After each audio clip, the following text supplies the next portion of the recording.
Did you think, I need to pack this in? Never. Why not? I don't ever give up. Hi, Elon Musk speaking. I didn't have any money. In fact, I had negative money. I had huge student debts. Like, I have a bunch of houses, but I don't spend a lot of time in most of them. I couldn't afford a place to stay and an office, so I rented an office instead, because I got a cheaper office than I could get a place to stay, and then I just sort of slept on the futon. And a few years ago, people were laughing at you. Now, not so much. I mean, Okay. SpaceX, I founded approximately 4 years ago with the goal of revolutionizing access to space. What I really want to try to achieve here is to make Mars seem possible. Step 3 would be to provide humans to another planet services to private sector and the government. What I should get things gives done. you satisfaction? Doing something useful for other people that I like doing. Is being a little bit weird, crazy, and eccentric a side effect of the successful, or is it the price of admission? It seems as though almost anybody who's excelled in a field has a touch of being a little bit out of the ordinary. Warren Buffett drinks at least 5 cans of Coke per day, Richard Branson drinks 20 cups of tea per day, while Jeff Bezos has spent $40 million engineering clocks that are expected to outlast human existence. It's almost like the richer you are, the more excusable your bizarre behavior is, and the individual we'll look at today isn't exempt from this rule. Elon Musk is an eccentric multi-billionaire engineer and businessman who, despite coming from a poor, abusive household in Pretoria, South Africa, is slowly becoming the sole individual most trusted with the future of human life. But it certainly hasn't been smooth sailing for Elon Musk. From living on a couch in a rented Silicon Valley office, Instead of getting an apartment, we just rented a small office and we slept on the couch. to 3 divorces, CNBC was rerunning their divorce special. Yes. to being 2 days from bankruptcy in 2008. We were only a few days from bankruptcy. It was literally 2 days, or 3 days maybe. It's safe to say that Elon Musk has only just pulled through life by the skin of his teeth. But sometimes, for some unique individuals, that risk pays off. The reward? Anything you want. Cars, homes, businesses, government power, the ability to travel to space. All of these points will be covered in this video. So join me as we cover the full story of Elon Musk.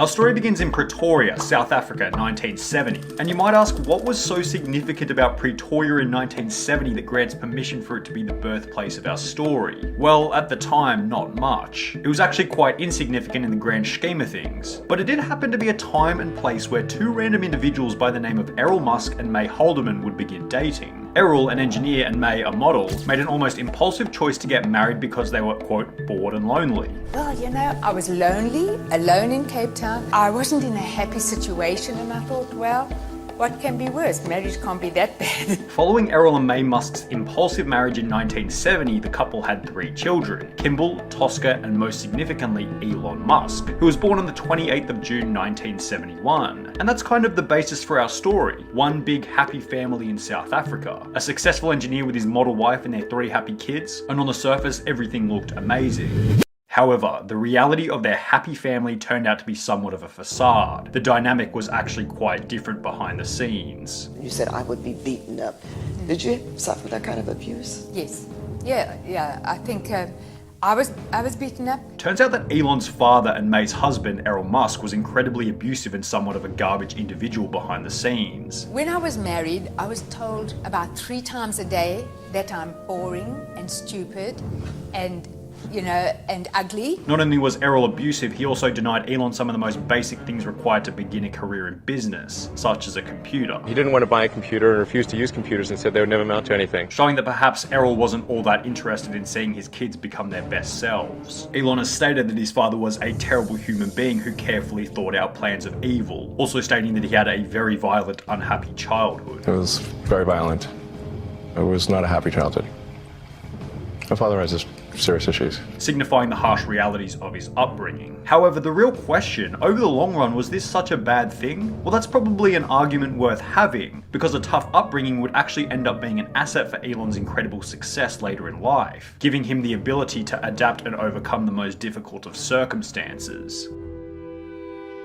But despite being in an abusive household as well as constant bullying at school, I was almost beaten to death, if you call that bullied. it wouldn't be long before Mae Musk would figure out that her child was somewhat of a genius. From the age of 3, Really? he just reasoned with me so well, and I didn't know how he could figure out things. I mean, he was 3. Mae realized that there was something special with her son Elon after discovering that he could reason with her and complete complex jobs at an incredibly young age of 3, also stating that he was put into school a year early. Then, following Elon being put into school a year early, Elon's mind began exploding with creative ideas at the age of 5 or 6, which was explained on the Joe Rogan podcast. I think when I was, 5 or 6 or something, I thought I was insane. Why'd you think you were insane? Because it was clear that other people did not. Their mind wasn't exploding with ideas all the time. From that point onwards, Elon stated that his mind was constantly coming up with ideas which he described as a never-ending explosion that can't be turned off. What's going on in the head? Never-ending explosion. It's just constant ideas, just bouncing around. Yes. Whew. So by this point, we could probably agree that Elon Musk was born with somewhat of a creative superpower. So with this in mind, did he have some kind of perfect plan to go from a small town kid in South Africa to a multinational billionaire? Well, no, not really. Not in the beginning at least anyway. I mean, I should say that, when I was a kid, I didn't really have any grand designs. I mean, the reason I started programming computers is because I like computer games. And I'd play lots of computer games. At the age of 10, Elon Musk simply began programming computers as he enjoyed computer games. There was really no extravagant planning at the start of his journey. A somewhat refreshing fact considering that there's always this feeling that these billionaires have it all figured out from the beginning. But here's where the difference occurred for Elon Musk. After beginning to program computers, he then figured out if he could write better software and sell it, then he could buy better computers. I learned that if I wrote software and sold it, then I could get more money and buy better computers. So it wasn't really with some grand vision or anything. After learning to code at the age of 10, Elon Musk realized that a magazine by the name of PC and Office Technology would buy different pieces of software to publish in their magazine. There was a computer magazine that you could sell software to, and then publish the software and then send you a check. After making this discovery, Elon decided to create his first piece of gaming software called Blaster, a game somewhat similar to the popular game Space Invaders. This game was then sold to the magazine for a price of $500. I taught myself how to program computers when I was a kid, and bought my first computer when I was 10 and sold my first commercial program when I was 12. Not exactly a bad start for any 12-year-old looking to pursue programming pathways. So it's safe to say that from the very beginning, Elon Musk was somewhat born to pursue difficult technical endeavors, with the overall goal of, as cliche as it sounds, advancing humanity, which would really show its true colors as Elon Musk finished high school preparing for the next stage of his life. At the age of 17, Elon Musk moved from his hometown of Pretoria, South Africa to North America to attend Pennsylvania University, eventually graduating with dual bachelor degrees in economics and physics at the age of 26. Now, finishing university with a dual degree in economics and physics is somewhat of an incredible achievement. But there was another issue here. He wasn't in the place that he wanted to be. Sure, Philadelphia was cool and all, but Elon had his mind set on somewhere else, a location where he thought he would really thrive. I thought, okay, I really want to work on new technology, so I want to get to Silicon Valley. When I was growing up, Silicon Valley seemed like some sort of mythical place. Silicon Valley, the place where it was all happening. The holy promised land for any entrepreneur looking to take a deep dive into the world of tech. In 1995, Elon Musk made the move to Silicon Valley to begin working on energy storage technologies for electric cars. The reason I came out to Stanford was actually to work on energy storage technologies for electric cars. This is somewhat of an insignificant fact now, but will be extremely important for later parts of the video. After moving to Silicon Valley with a car, computer, and $2,000, Elon thought his best path would be to apply for traditional tech employment. But there was an issue with that, mainly owing to his location. Silicon Valley was full of thousands of tech guys, all of which competing for a small amount of jobs. At first I tried to get a job at Netscape because that was the only internet company, and they didn't respond to me. So then I was like, okay, if I can't get a job at the only internet company, then I better try starting something. And that was that. Elon Musk went with the old, if you can't get a job, create your own job. He was metaphorically thrown in the deep end, but often the deep end is the best area to learn how to swim.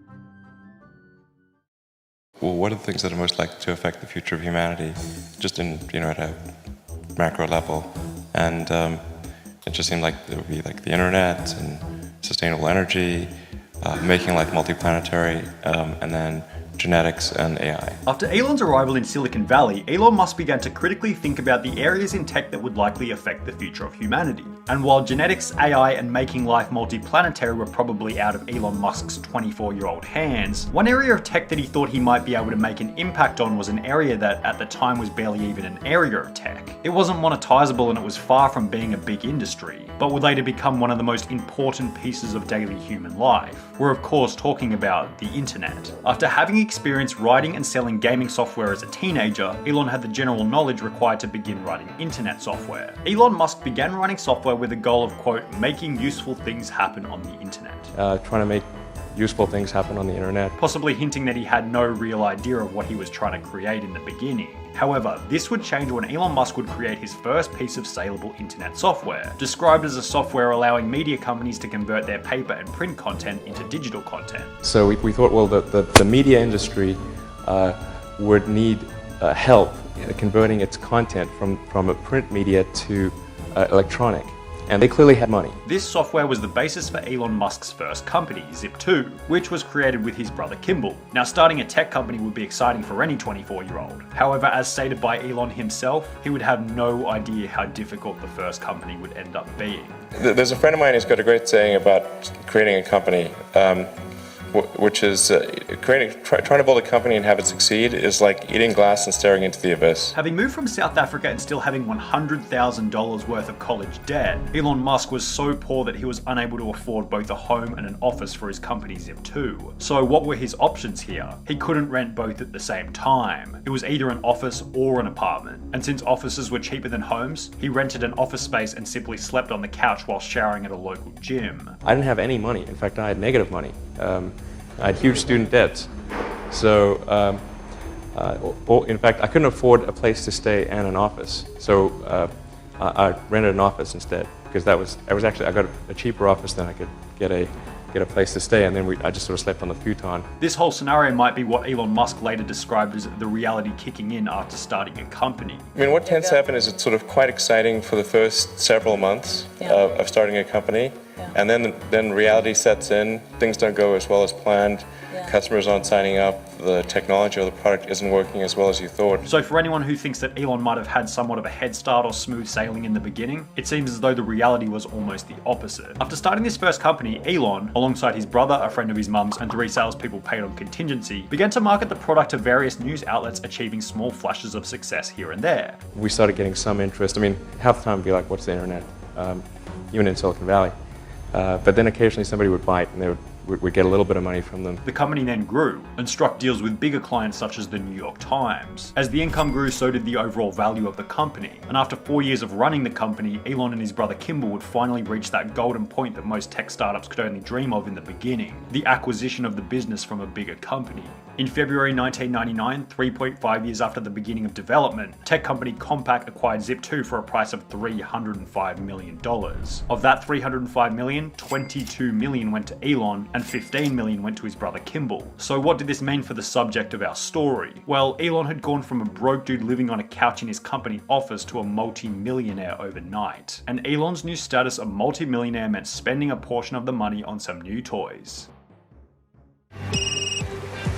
Hi, Elon Musk speaking. It's 7 o'clock in the morning, and Elon Musk anxiously waits for his golden payoff, his prize for paying his dues in the valley. I expect to receive a car that I've just bought, which is called the McLaren F1. It's $1 million for a car. It's decadent. Approximately 8 months after receiving $22 million for the sale of Zip2, Elon Musk made his first television appearance in a CNN segment talking about the lavish life of millionaires in Silicon Valley. Now, this was the first time that the world got an opportunity to see the younger, slightly cockier Elon Musk, displaying his new $1 million McLaren F1 as well as explaining how he made his millions at such a young age. Back in '95, there weren't very many people on the internet, and certainly nobody was making any money at all. Most people thought the internet was going to be a fad. Now, as a side note, about 1 year after showing his McLaren on the CNN segment, Elon actually crashed it on the way to a meeting after fellow billionaire Peter Thiel asked Elon, "What can this car do?" I didn't really know how to drive the McLaren, and Peter says, so what can this do? And then I'm probably number one on the list of famous last words, I said, "Watch this." Elon, being the insane businessman that he is, then hilariously hitchhiked from the $1 million crash site to his meeting, ensuring that no investor relations were soured following a late arrival. Once the car was taken care of, then I hitched a ride too. And we continued the meeting. But all is well that ends well, because in 2007 the car was repaired and on-sold at a profit. Unsurprising considering the car would be worth around $20 million today. But we're getting a bit ahead of ourselves by talking about Elon's car crash in 2000. Let's cast our mind back to the 1999 documentary once again and we'll go from there. Now there were two other things in this CNN segment that were extremely iconic and worth documenting when talking about Elon's long-term story. Firstly, it was mainly a display of how far Elon Musk had come in only 3 short years. Just 3 years ago, I was showering at the Y and sleeping on the office floor. And now, obviously I've got a $1 million car and quite a few creature comforts. But perhaps the most important and overly significant section was Elon stating that rather than buying materialistic items such as his $1 million car, he was more interested in building and creating a new company. I could go and buy one of the islands in the Bahamas and turn it into my personal fiefdom. I'm much more interested in trying to build and create a new company. A new company that perhaps unbeknownst to Elon would be just around the corner. So this is an ATM. What we're going to do is transform the traditional banking industry. To transform the traditional banking industry, Elon's new goal. Somewhat of an ambitious goal considering the size of the banking industry, but after selling Zip2 for $300 million, I'd say that his confidence was running sky high and he was ready for a new challenge. After selling Zip2, I wanted to do something more on the internet, and it seemed to me that there hadn't been all that much innovation in the financial sector. In March 1999, only 1 month after selling Zip2, Elon Musk founded X.com, using $10 million of the $22 million received from the sale of his previous company. This website, X.com, was a website that would later become known as the now incredibly popular PayPal. But in the beginning, it was simply an unknown website called X.com, accompanied by a bunch of funding and a dream. The basic goal of X.com was for customers to be able to email money to each other rather than having to deal with everything in cash. And then we had a little feature, which took us about a day. That was the ability to email money from one customer to another. A feature that was relatively unknown at the time. But perhaps the moral or most significant element of Elon's second company was highlighting the fact that the second business is always easier than the first. Elon had acquired an array of business experience following Zip2, ultimately leading to smoother sailing the second time around. He had more money, so no more sleeping on the office couch. He knew how to lead a team of employees, so there was less time wasted on time and wages. But perhaps most significantly, Elon had figured out a new method of growing PayPal faster than he would have ever thought possible. One customer would essentially act as a salesperson for you for bringing in other customers. The general setup of PayPal meant that when a user would send money to their friend, that friend would have to sign up for PayPal and automatically be recruited into the system. So what did this mean? It meant that the more people using PayPal, the faster it would grow. An excellent exponential growth strategy. And it's safe to say that this strategy caused PayPal to absolutely explode. We launched after year 1, and by the end of year 2, we had 1 million customers. So it gives you an example, it gives you a sense for how fast things grow in this. But like all things in life, it wasn't all sunshine and rainbows. As in October 2000, just 1.5 years after creating the company, Elon Musk was fired as CEO from PayPal, his own company. He went on an investment raising trip, and when he got back, what happened? Well, yeah, so...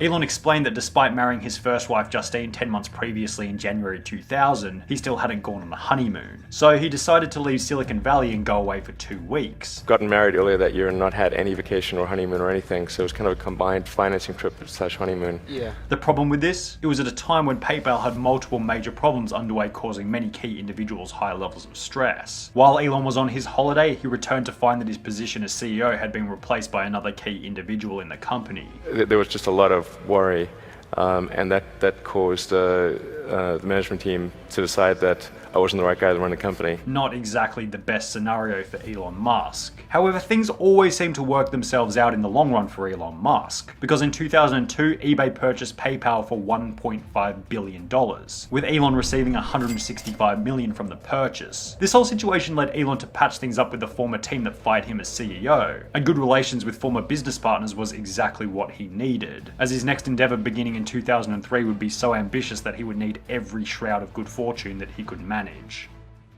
I think global warming is a very serious issue, and it's something that we have to address, and the only way to address that is to come up with a car that doesn't add carbon emissions to to the environment. And I think the way to do that is with electric vehicles. 2003, a year where Elon Musk would get involved in the company that he believed would change the course of humanity. A company dedicated to the environment, dedicated to the best customer experience, dedicated to success. But most certainly a company that would have to take a stopover in hell in order to get there. We're of course talking about the now incredibly popular Tesla Motors. Now, a common misconception about Tesla is that Elon Musk actually started it. This isn't true. The company was started by two lesser known engineers who simply had a vision for transport using energy that was better for the environment. In 2003, we decided to start a new company, and we wanted something though this time that actually had a little bit more of a real mission. Now let's cast our mind back a little bit here. Do you remember when we mentioned towards the start that Elon actually moved to Silicon Valley in the first place to work on energy storage technologies for electric cars? The reason I came out to Stanford was actually to work on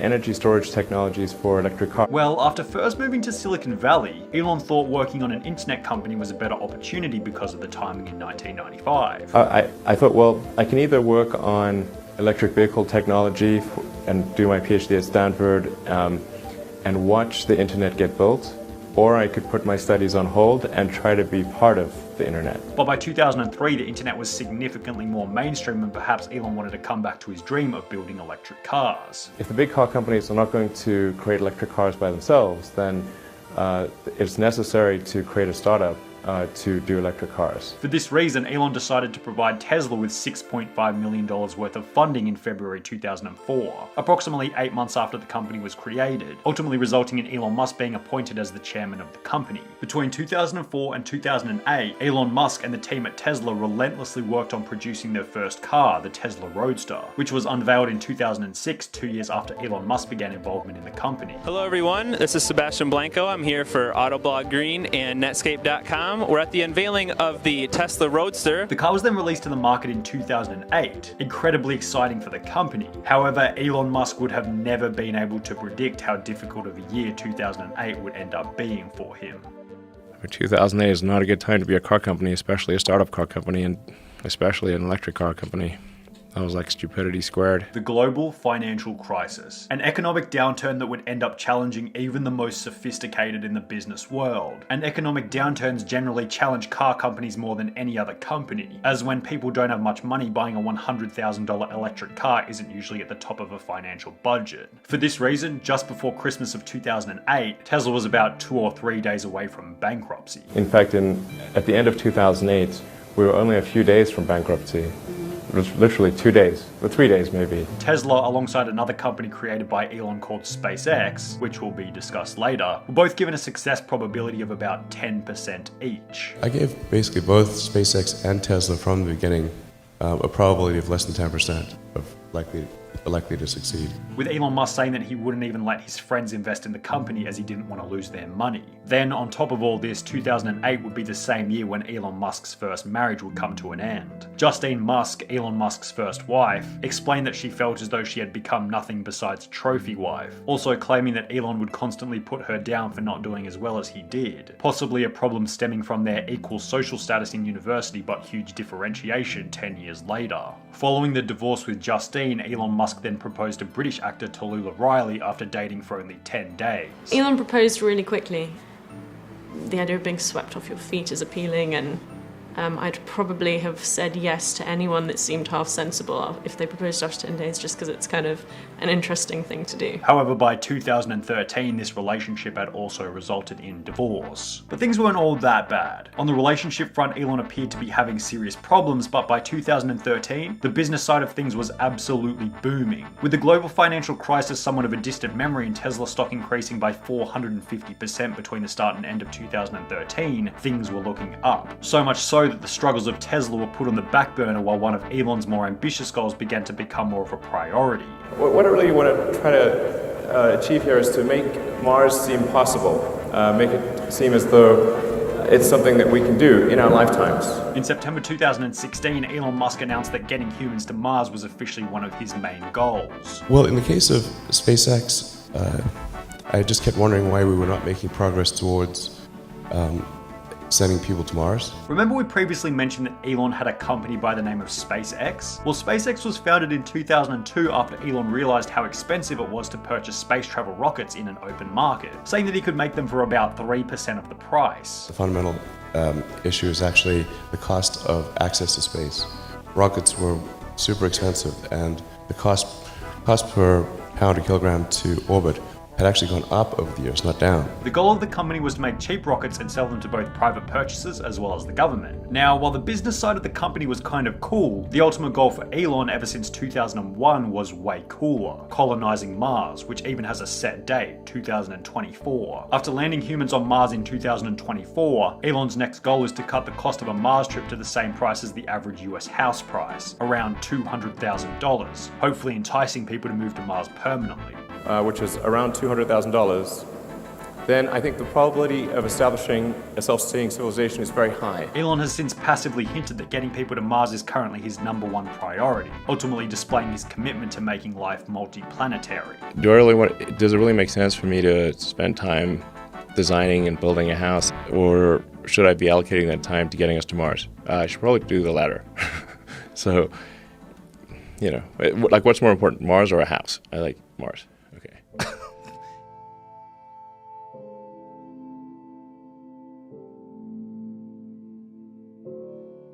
Is coming from a wealthy, well-brought-up background a requirement to make a change in the world? Do you have to conform to the rules of society to be a good human being? Are there limitations for where your imagination can take your reality? Elon Musk doesn't seem to think so. He set the example. Just because you might come from an abusive household in Pretoria, South Africa, doesn't mean you can't restructure the reality that you're living. From a nobody, to a programmer, to an engineer, to a man whose sole mission has become ensuring the future of human existence. And perhaps if you're watching this video in the far future, maybe you're watching this video on autopilot in your electric car, or we've already been to Mars and you're using some kind of futuristic piece of technology that none of us can even conceptualize at the moment. And if that's the case, I want you to remember that all of it started with one individual. An individual who just wanted to make the world a better place. An individual who upon birth wasn't much different to you or I. An individual who put humanity before himself.